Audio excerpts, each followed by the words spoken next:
Good morning, Mr. Ambassador. Good morning. Hi, good morning, Or I Indonesia. guess it's It's good day. lunchtime. Yeah, it's lunchtime Yeah. there. That's right. You guys are way ahead of Yeah. us. Right. Tell us a little bit about how your most memorable Ramadan moments as ambassador over there.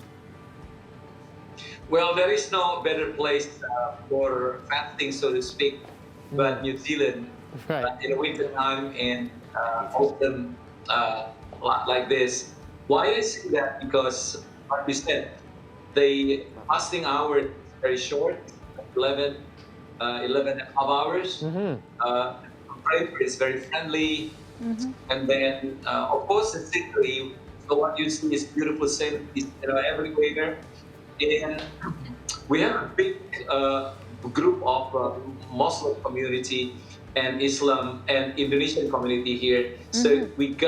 we don't have any problem in getting a great food for breaking the fast. So yeah, this is my fifth Ramadan Yep. in a row here. Mm-hmm. I arrived here back in 2017, Mm-hmm. and that was winter. That was Mm. winter, and now Alhamdulillah, it's still winter, so to speak. Well, that's great. I mean, and mentioning that the beautiful Indonesian community who always comes together. It's like iftar almost every Yeah. day in the embassy. I remember what those days are beautiful days. But what is Ramadan generally like in a non-Muslim majority country like New Zealand? I know as Indonesians with the hardy community, we won't feel lost and alone. But generally speaking, when we're outside of the community, what is it usually like? Well, New Zealanders are known to be very tolerant people, so they Mm. respect the Ramadan month. They respect everybody that does fasting here in New Zealand. Of course, we cannot expect to see something exactly like in Indonesia or other Muslim countries where cafes and restaurants are closed. Of course not. But the tolerance shown by the people by permitting us to use the public facilities for religious events during the Ramadan is obviously awesome. And this is, I think, what we obviously the Muslim community appreciate, Right. both from the government and also from the community here in New Zealand. Mr. Ambassador, you obviously know the situation in Indonesia. We've been in the pandemic everywhere around the world for the past year, and this is our second Ramadan having to go through it with the pandemic. Obviously, there's different rules and regulations in different parts of the city and the country as well. But in contrast, New Zealand is one of the places in the world that has handled this pandemic quite well. The numbers are very low, if and almost non-existent at all. Is Ramadan there any different throughout the pandemic? Because it is very different for us this year. Well, last year it was quite different Right. because when we had Ramadan last year, Yeah. New Zealand was in level 2 and even level 3. Correct. We experienced local lockdowns. Hmm. We enjoyed or we experienced limitation here and there, and we were not allowed to do taraweh Yep. because the situations there was pretty much dire. But right now, we are living in a very normal situations. We are back to normal life right now, so we can expect to have Ramadan like we had before the COVID. Nice. So there is no Lucky. restrictions in gathering. So obviously, we're gonna have tarling or taraweh keliling, and the Indonesian Muslim community here in Wellington, Right. they have organized one full month events. Oh, wow. So To celebrate exactly, finally. exactly. Yeah, so every weekend, Saturday and Sunday, we have taraweh keliling, Hmm. and we keep on roving from one place to the other. Right. And the first day of Ramadan will be done here at the embassy on the 16th. Okay. So actually the second day of Ramadan. So we're gonna have buka puasa bersama and Yeah. followed by taraweh. Yeah. And later on the 13th of April, we're gonna have Nuzul Quran here at KBRI.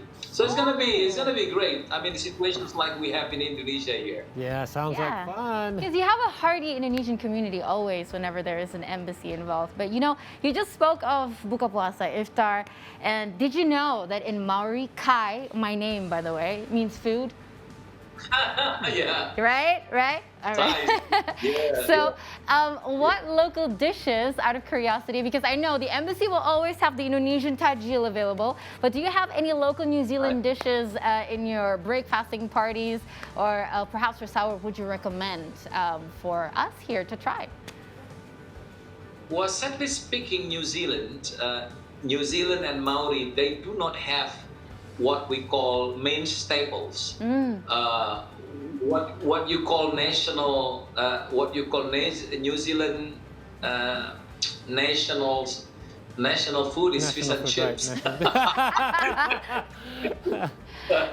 It's not really New Zealander, eh? And then for the Maori, now there is no specific food. So obviously, both New Zealand and Maori food, they are not, perfect food for Ramadan. But again, like I said, we have a big Muslim community and ASEAN community here in Wellington. So we don't have even finding great food, especially from the ASEAN countries like Malaysian, Cambodian, Vietnamese, Thailand, to suit our what do you call it, Ramadan, what do you call it, selera Ramadan, the taste of Ramadan. Yes. Yeah. Speaking of the taste of Ramadan, I don't know what you have planned to break your fast later on today, but there's something that we want to show you here. I'm wondering if you can get it in New Zealand. Let's see if we have a picture of it maybe. Obviously, as a Wong Kito Galo, we're wondering if you missed this particular menu for breaking your fast. Let's have a look at it. There we go. Oh. I don't know if in the last 5 years whether you've had any of this is available for you over there, and whether how much you miss this stuff. We cannot find those pempek here in New Zealand. You're gonna have to import it. Yeah. Now, Yeah. now It's apart big from the pempek. pempek, are there any Ramadan customs that you can find in New Zealand that we don't do here in Indonesia?